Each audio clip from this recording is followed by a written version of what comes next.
Displacement. Have ever you had a really bad day at work and then gone home and taken out your frustration on family and friends? Then you have experienced the ego defense mechanism of displacement. Displacement involves taking out our frustrations, feelings, and impulses on people or objects that are less threatening, such as when it is an A-B problem, but the energy for B is deflected onto C, that is displacement. Displaced aggression is a common example of this defense and mechanism. Rather than express our anger in ways that could lead to negative consequences, like arguing with our boss, we instead express our anger towards a person or object that poses no imminent threat, such as our spouse, children, or pets.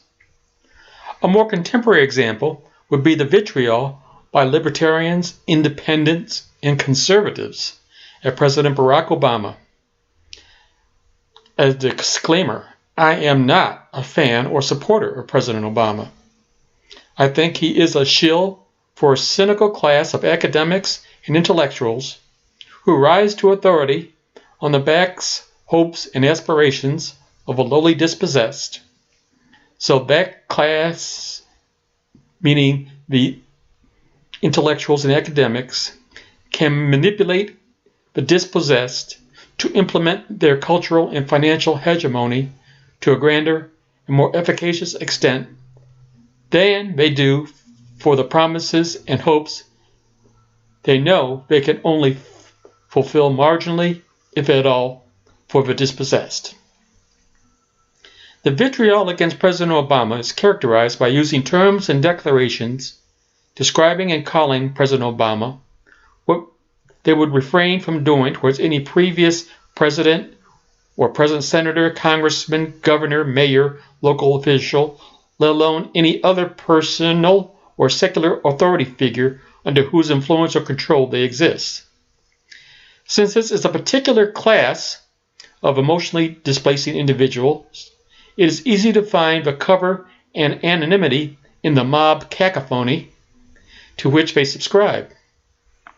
Culturally and historically, it is all right to talk about a N-word like a worthless dog, since just 160 years ago, it was socially as well as legally acceptable to believe that black people had no rights which the white man was bound to respect. Though finally rejected legally by the 14th and 15th Amendments to the Constitution, culturally and socially, it is still the unspoken thought and notion that blacks are subject to that same whimsy. Thus, the vitriol which has been suppressed for Reagan, Bush I, Clinton, and Bush II, or any other secular authority gatekeeper, becomes a full-throated vitriol with a comparably augmented actions of Obama. Even beyond Tea Party independents, libertarians, I could point out the radicals and terrorists who victimize benign, if not totally morally or ethically innocent, civilians with violence. Those civilians are suffering the brunt of violence meant for the political and economic establishment.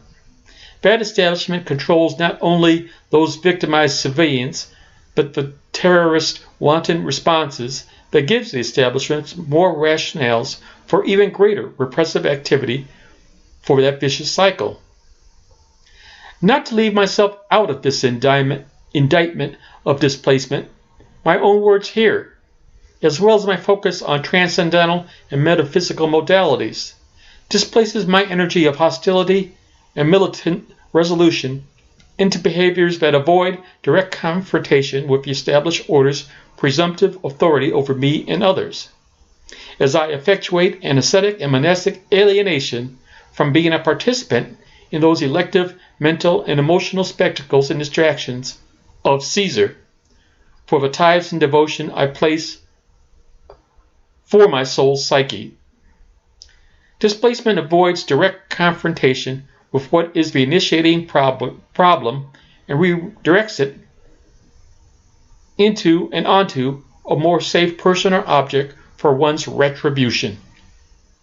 Since the many do not choose suicide as the ultimate displacement for their aggression, I would speculate that those who displace do so as a coping measure for the missing self-empowerment of their esteem for themselves and their co-sympathizers.